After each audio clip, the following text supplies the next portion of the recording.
Kyle Barrow was the kind of guy who lived for good times, always up for a laugh, never one to turn down an adventure with friends. But despite his outgoing nature, the 27-year-old from Oldham, Manchester had never traveled outside the UK, not once.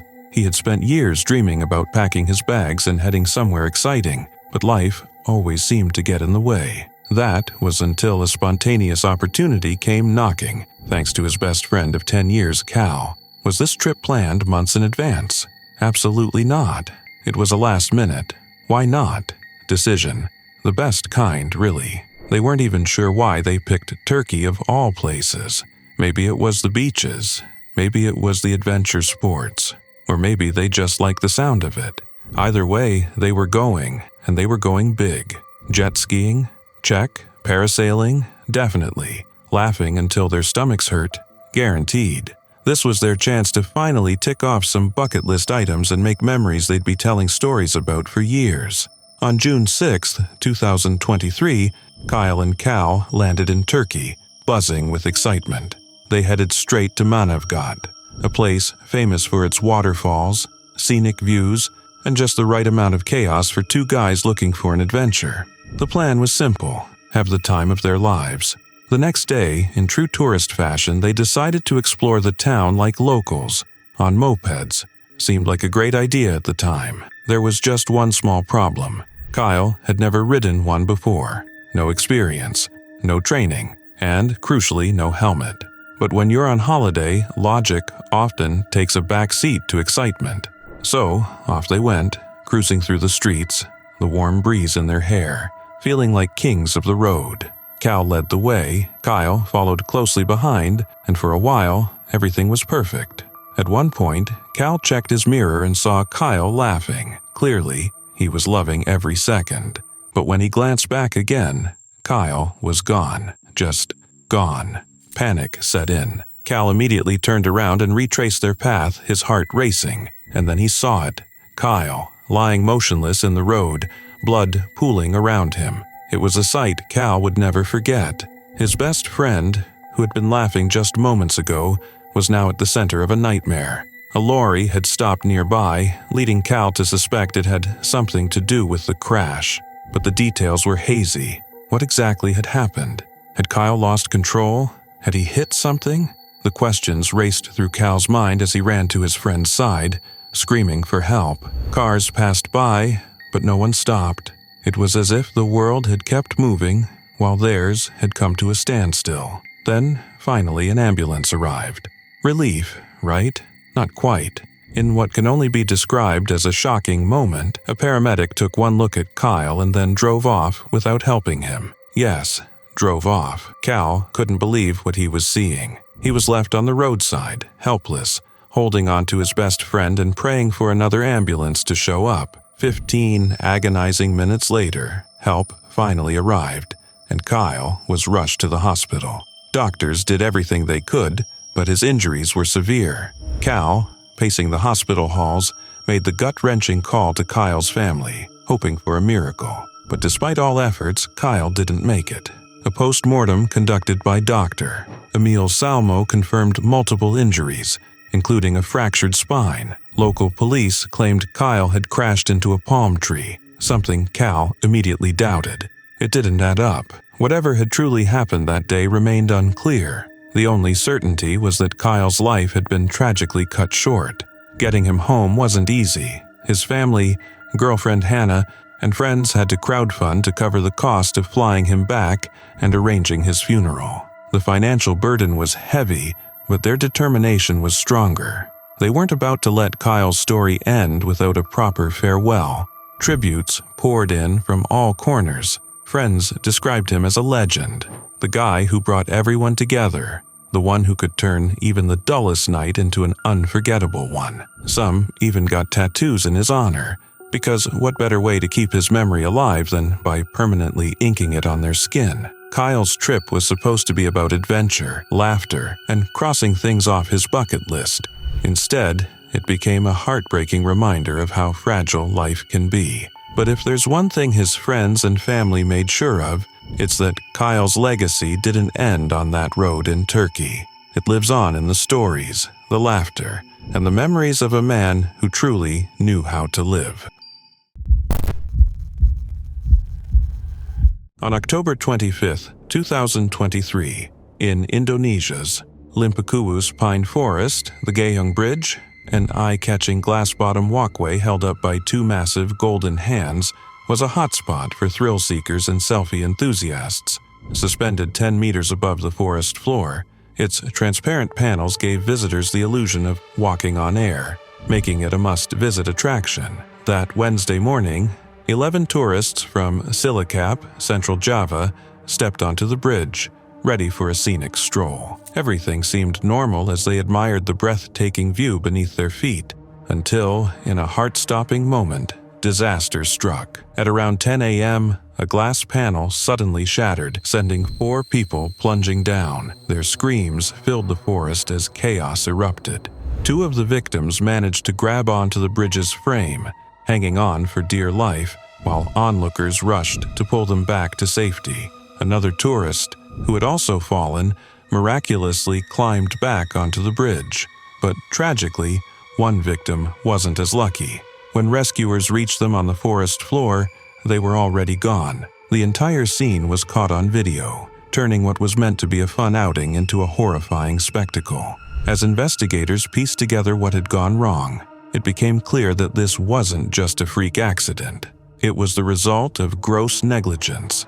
Months earlier, back in April 2023, serious concerns had been raised about the bridge's stability. Ikop Purnomo, chairman of the Limpakuwus Pine Forest Cooperative, had warned management to inspect the structure after multiple visitors reported feeling uneasy about its safety. But instead of addressing the issue, the bridge's manager brushed it off, sending a representative to a meeting who left without even discussing the matter. No inspections, no repairs, just complete disregard for the warnings.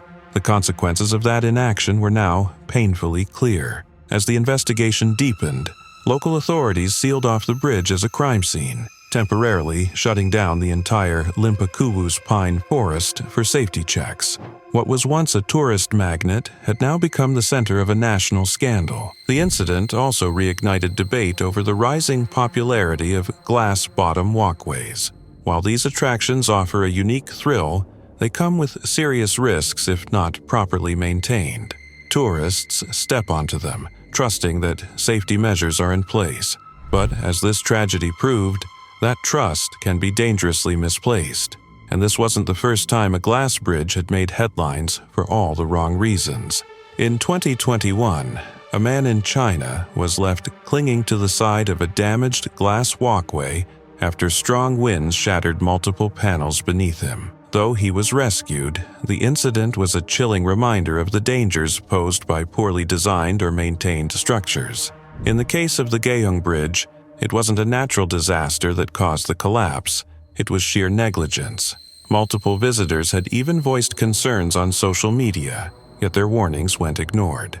Critics slammed the management for failing to uphold basic safety standards, arguing that such a catastrophic failure was entirely preventable. The collapse also raised serious questions about the quality of materials used in these glass structures. When even a single panel fails, there's almost no time to react, as this tragedy proved when 4 people were affected instantly. As the investigation continues, the spotlight is now on how often such attractions are inspected and whether current safety regulations are even close to being enough. Could stricter oversight have prevented this disaster? Could the loss of life have been avoided with routine maintenance and proper risk assessments?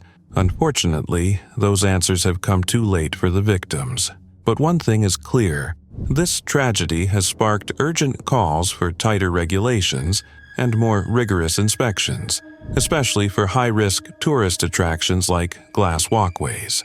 While these structures offer breathtaking experiences, they should never come at the cost of safety. The Gayung Bridge disaster is a harsh reminder of what happens when warnings are ignored and lives are gambled with in the name of tourism. As authorities continue their search for accountability, one hope remains: that this serves as a wake-up call, ensuring that no more lives are lost to preventable tragedies like this.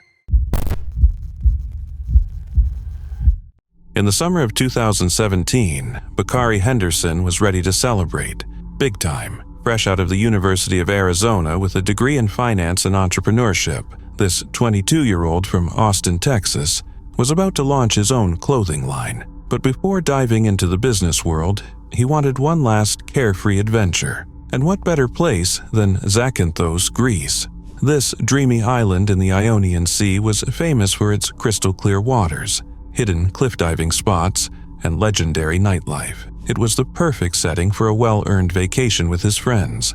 One last epic trip before adulthood came knocking. From the moment they arrived, Bakari and his crew were living it up. They spent their days exploring secret cliff-jumping spots, soaking up the sun, and making the kind of memories that last a lifetime. Bakari was the glue that held the group together, the guy who always had a smile, always had your back, and could turn any situation into a good time. But as much as he loved traveling, there was something deeper to it.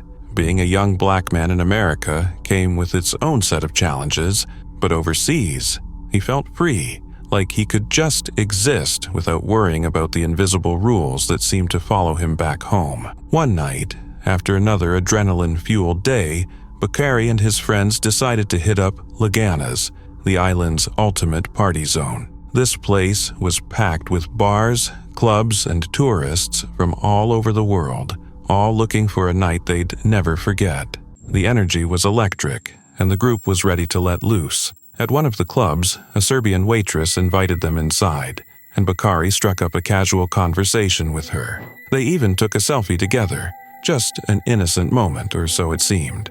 But not everyone saw it that way. A nearby Serbian man took offense, his face twisting with anger. He couldn't believe she was talking to a black man, and he wasn't about to let it slide. Things escalated fast. The man started shouting, his rage attracting attention. More men, mostly Serbians, along with a Greek and a British citizen, quickly got involved. One threw a punch, then another. Suddenly, Bakari was fighting off multiple attackers. Realizing he was outnumbered, he tried to escape, sprinting out of the club, but they chased him down. In a horrifying scene caught on CCTV, about 10 men surrounded him, beating him mercilessly. They punched and kicked his head repeatedly, never giving him a chance to defend himself. By the time his friends reached him, it was too late. Bakari was gone. In the aftermath, 9 men were identified and put on trial. But justice? That was another story. In 2018, none were convicted of murder. Instead, 6 were found guilty of the lesser charge of deadly assault, and 3 walked free. For Bakari's family, it was a devastating blow. A Greek prosecutor agreed and called for a retrial, something possible in Greece, where double jeopardy laws don't apply as they do in the US. Even Kamala Harris took notice, discussing the case with Greece's prime minister. But the retrial faced delay after delay, and by 2022 the verdict remained unchanged. 5 of the convicted men had already been released, and the last one soon followed. For Bakari's loved ones, the fight for justice continues, but the question remains, how could something so senseless happen, and how could those responsible walk away so easily? On September 15, 2024, in the heart of Naples, Italy, Chiara Giaconis was celebrating her 30th birthday in true style. A rising star in the luxury fashion world, she had built a dream career managing 15 Prada stores across France, Monaco, and Belgium. Living in Paris, she had worked with prestigious brands like Moncler, Givenchy, and Christian Louboutin. This trip to Naples with her boyfriend, Livio Rousseau, was meant to be a special milestone, a perfect blend of romance and relaxation before heading back to their fast-paced lives.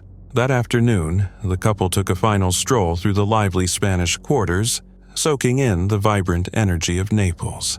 Chiara carried a backpack and a shopping bag while Livio wheeled their luggage through the narrow streets. It was just another sunny day in one of the city's busiest neighborhoods, until, in an instant, everything changed. As they walked beneath a historic building on Via Santa Anna di Palazzo, a heavy decorative statue from the 3rd floor plummeted down without warning. The 2-kilogram piece, depicting an ancient pagan deity, struck Chiara directly on the head, sending her crashing to the ground. Surveillance footage captured the horrifying moment as Livio, momentarily frozen in shock, dropped everything and rushed to her side, his desperate cries for help echoing through the street. Chaos erupted as bystanders gathered, some trying to assist, others watching in stunned disbelief. Emergency services arrived swiftly, rushing Chiara to Ospedale Pellegrini before transferring her to Ospedale del Mare, where doctors fought to save her life. But the injuries were catastrophic. Despite their best efforts, Chiara passed away on September 17th, leaving behind a devastated family, heartbroken friends, and colleagues reeling from the sudden loss. The news sent shockwaves through the fashion industry, where Chiara was admired for her talent, drive, and undeniable charm. Her father, Gianfranco Haconis, a respected condominium administrator in Padua, publicly thanked the doctors who had done all they could, even as he struggled with unimaginable grief. Meanwhile, local authorities launched an urgent investigation into how such a tragedy could have happened. Initial reports suggested the statue's fall might not have been a freak accident. Investigators suspected it had either been dropped or thrown from the balcony, possibly by children playing inside the apartment.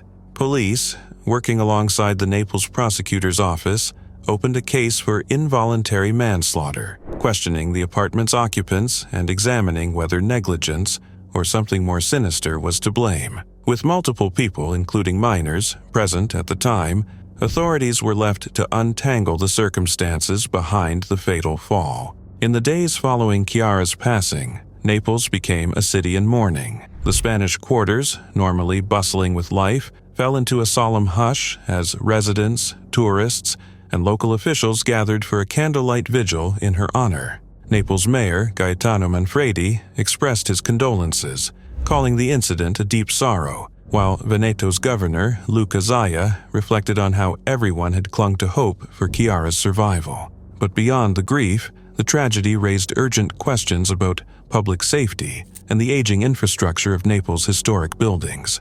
The city, renowned for its rich history and architectural beauty, now found itself under scrutiny for the potential dangers lurking in its picturesque but often poorly maintained structures.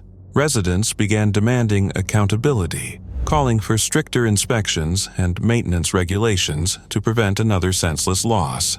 Chiara Giaconis had spent years building a life many could only dream of, traveling the world, shaping the future of luxury fashion, and embracing every challenge with grace and determination. She was living proof that hard work and passion could turn ambition into reality. But in a matter of seconds, a completely preventable accident cut her journey heartbreakingly short. While questions remain about what truly caused the statue to fall, one thing is certain: this tragedy should never have happened.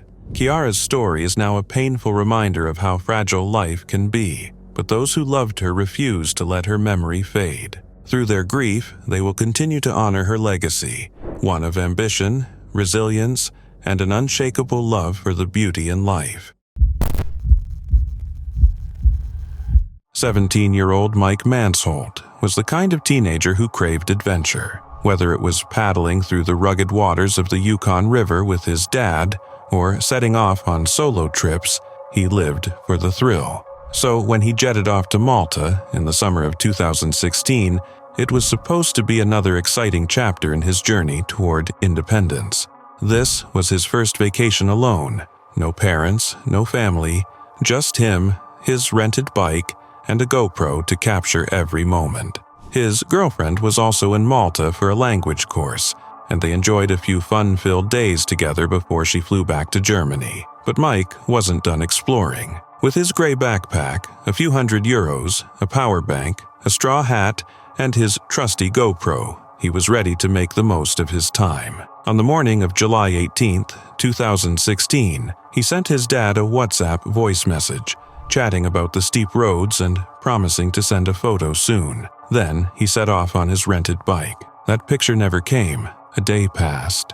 Mike didn't return his bike. By July 22nd, he missed his flight back home to Germany. Alarm bells started ringing. His family reported him missing, and a frantic search began. 8 days later, on July 26th, his body was found at the base of Dingley Cliffs, a staggering 29-meter drop, about the height of an 11-story building. His rented bike dangled from a bush above, while his sunglasses and shoes were scattered nearby. But something was missing. His backpack, his GoPro, and his other belongings had vanished.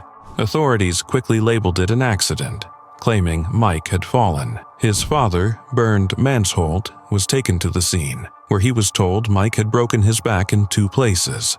The grief was unbearable, but at least the family had some closure, or so they thought.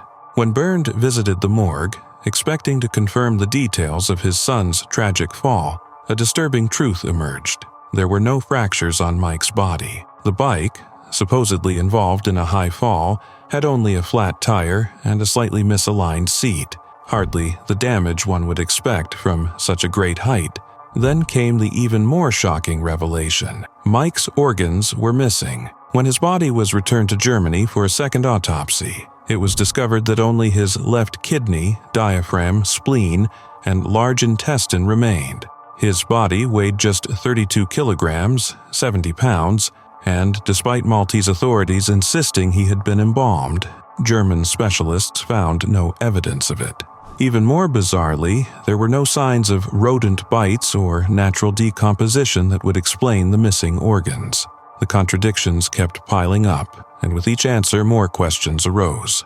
Bernd pushed for the truth, but Maltese authorities remained tight-lipped, insisting a tourist must have stolen Mike's belongings and brushing off any suspicions.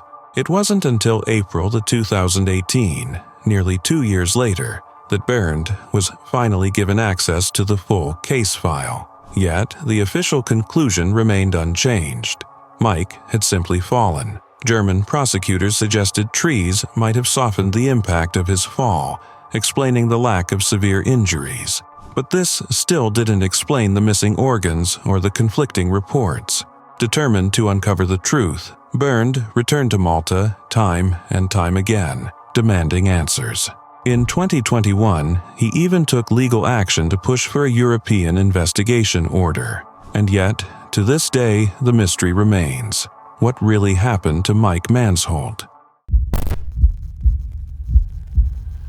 Tourism is all about adventure, new experiences, and making unforgettable memories. But sometimes, those memories take a dark turn. In this video, we're diving into 5 shocking cases where dream vacations turned into absolute nightmares, proving that not every getaway has a happy ending. Buckle up, because these real-life tourism tragedies will leave you speechless. Roldanillo, Colombia, a dreamland for paragliders, where the sky is a playground and adventure is just a launch away. The town is famous for its stunning landscapes, ideal weather conditions, and the thrill of soaring over the picturesque Valle del Cauca. On January 21, 2025, the Agap Penella launch site was buzzing with excitement. Paragliders from around the world had gathered, their colorful wings decorating the sky like confetti at a celebration. Among them was 38-year-old Paulina Biskup, a Polish adventurer who had made Dublin her home.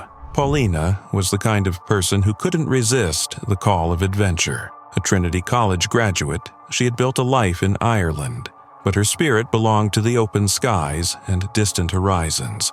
Her love for travel, exploration, and adrenaline-pumping experiences made paragliding the perfect thrill for her. She had come to Colombia with her boyfriend and friends, eager to experience the magic of flight in one of the world's most famous paragliding destinations. Though there was a major paragliding event happening nearby, Paulina and her group were not part of the competition. They were simply there for the joy of flying, to experience that indescribable rush of floating above the world. While her boyfriend and friends launched from a different site, Paulina took off from Agap Penella, gliding effortlessly over the breathtaking Colombian landscape. The wind was strong, the sky was clear, and for a moment it felt like pure, unfiltered freedom. For a while, everything was perfect.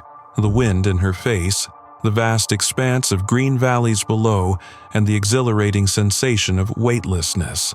There's something magical about paragliding, a sense of defying gravity, of becoming one with the wind.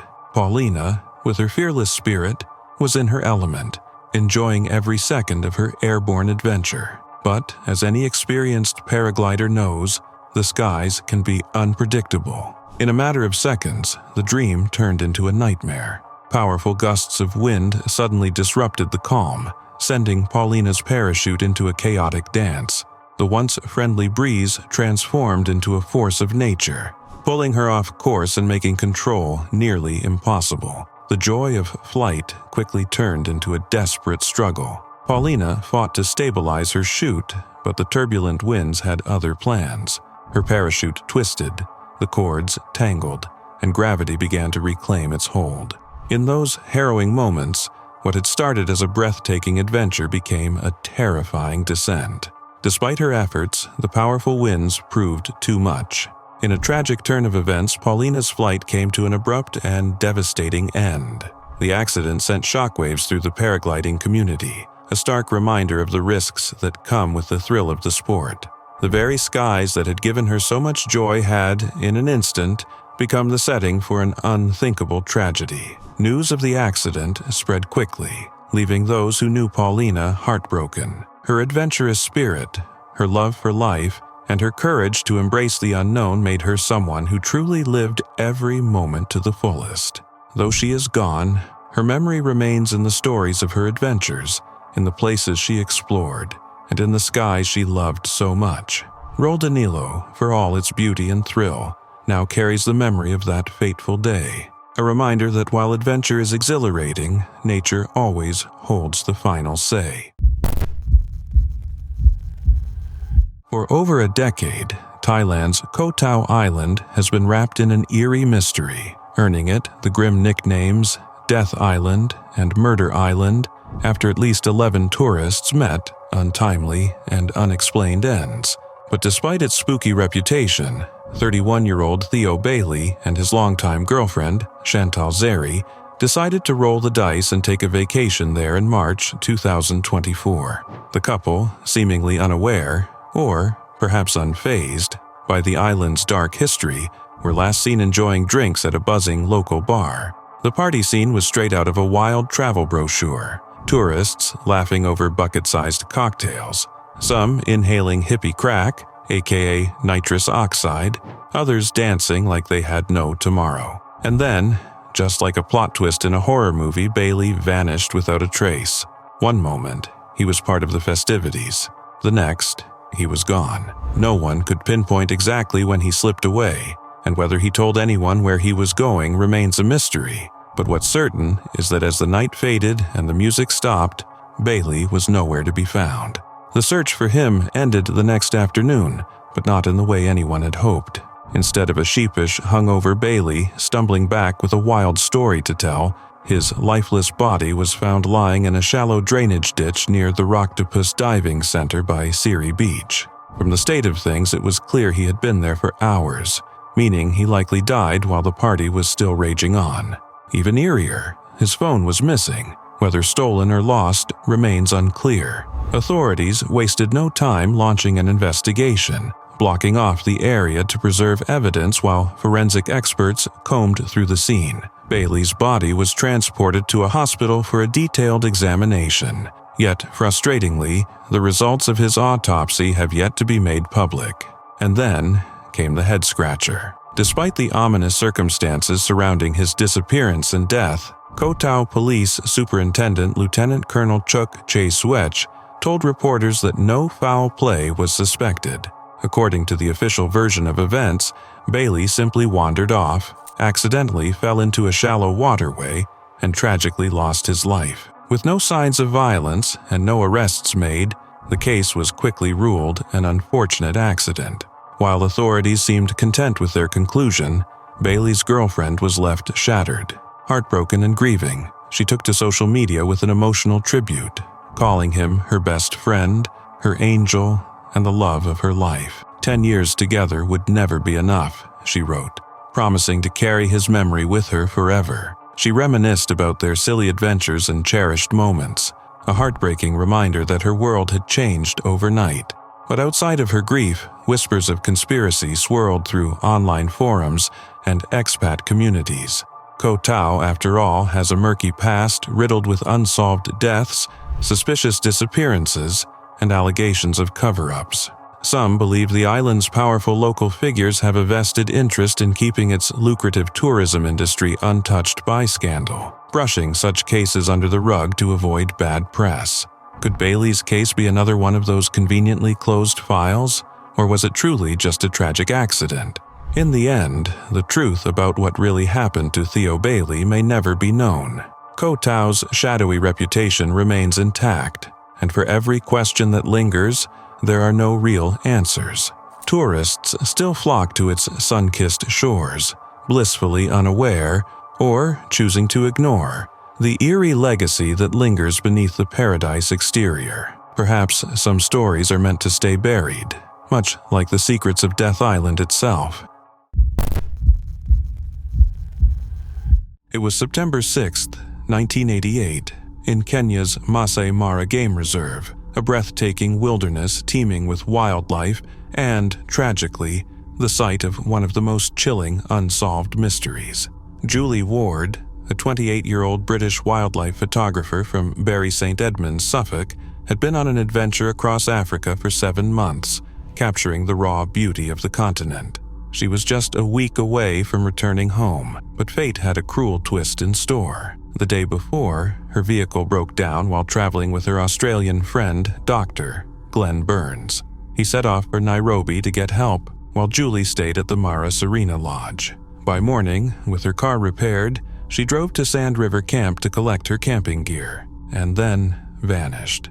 Silence stretched for days. Concerned and desperate, her father, John Ward, flew to Kenya on September 13th to search for her. What he found was every parent's worst nightmare. Julie's vehicle lay abandoned in a gully near a river, and nearby, her remains were discovered, burned and dismembered near a fire. This gruesome revelation ignited John Ward's relentless, decades-long quest for justice.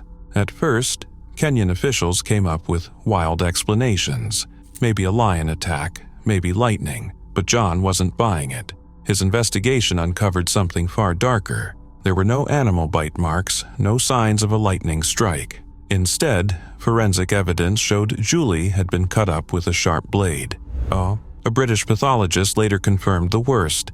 She had been dismembered with a machete and set on fire. John was convinced it was murder, and that someone was trying very hard to cover it up. He poured his life savings into finding the truth, spending over £2 million, making more than 100 trips to Kenya, questioning witnesses, and piecing together clues. His suspicions pointed to Jonathan Moi, son of then Kenyan President Daniel Arap Moi. According to a witness, Julie had unknowingly crossed paths with Jonathan Moi and his associates while taking photographs. The encounter allegedly turned deadly, and a cover-up was swiftly put into motion. Despite compelling evidence, no charges were ever brought against Moi or his alleged accomplices. Instead, 2 park rangers were arrested but acquitted in 1992 due to lack of evidence. Years later, in 1997, another suspect, former Chief Park Ranger Simon O. Makela, was arrested, only to walk free in 1999. John remained convinced these men were scapegoats, while the real perpetrators sat untouched in high places.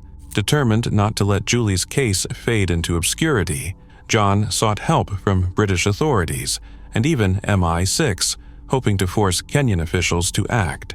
In 2004, a British inquest officially ruled that Julie had been unlawfully killed, calling out the Kenyan government for its blatant mishandling of the case. But while the verdict confirmed what John had known all along, it didn't bring justice. With the case still unresolved, John refused to give up. In 1991, he published a book, The Animals Are Innocent, detailing his investigation and what he believed was a systematic cover-up by the Kenyan government to protect the country's tourism industry. Then, in 2019, Jonathan Moi passed away, taking any confessions or secrets with him. The case remained frozen in time, a puzzle missing its final pieces. John kept pushing forward, but in 2023, after decades of fighting, he passed away just weeks after his wife. His tireless mission now rests in the hands of his sons, Bob and Tim, who have vowed to continue the fight. Determined to keep Julie's story alive, the Ward family is working on another book and a documentary to expose the truth once and for all. Bob, reflecting on his father's determination, described John as meticulous and unstoppable in his pursuit of justice. Though Julie's death forever altered their lives, the family has learned to channel their grief into perseverance, ensuring her memory never fades. But the haunting questions remain. Could Julie's death have been prevented? Was key evidence suppressed? Would justice have been served if the case had been properly handled? To this day, the mystery looms large, a painful reminder of how difficult it is to seek justice when powerful forces are at play. The Ward family refuses to let the case be buried in secrecy, determined to honor Julie's legacy and finally uncover the truth behind her tragic death. In November 2014, 23-year-old Sylwia Radzel was finally living her dream. Born and raised in Lublin, Poland, she had spent years fantasizing about visiting Spain. She wasn't just a casual admirer. She had passionately studied the language, eagerly waiting for the day she could stroll through the Spanish streets and immerse herself in the culture she adored. And now, that day had arrived. Seville, the heart of Andalusia, was everything she had imagined. Charming, vibrant, and filled with history. But for Sylwia, this wasn't just a quick vacation. As a dedicated medical student on an Erasmus scholarship at the University of Almeria, she had bigger plans. She dreamed of one day moving to Spain and working as a nurse. This trip was just a glimpse into her future. Sylwia was radiant. Long black hair, striking blue eyes, and a smile that could light up a room. She was the kind of person who was always up for an adventure, always eager to experience life to the fullest. So when she found herself at Puente de Triana, one of Seville's most famous landmarks, she knew she had to capture the moment. The 19th-century metal arch bridge offered breathtaking views of the city, making it a prime spot for tourists. And what do tourists love more than anything? Selfies. Sylwia was no different. Wanting the perfect shot, she climbed onto the metal ledge of the bridge, carefully positioning herself for that one unforgettable photo. But in a heartbreaking instant, everything changed. As she balanced on the edge, her foot slipped. Before she could react, she fell backward, plunging 15 feet onto the concrete footing below. Bystanders gasped in horror, immediately calling for an ambulance. Paramedics arrived within minutes, but the situation was dire. Sylwia had suffered a fractured skull and was already in cardiac arrest.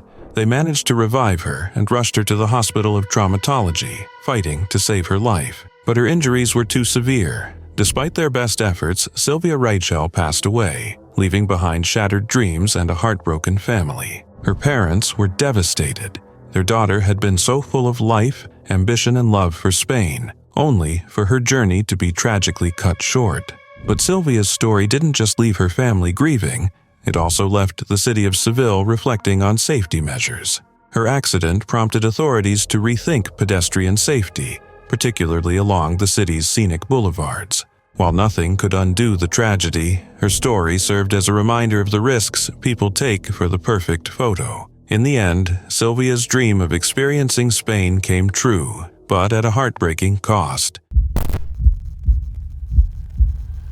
On October 18, 2024, off the coast of Pulau Masukut Island in Indonesia, Julia Manfrini was doing what she loved most, surfing the waves with her close friends Alexandra Riba and Massimo Ferro. At 36, Julia had built a life around adventure, co-founding Awave Travel, a surf travel agency, and making the Mentawai Islands her second home.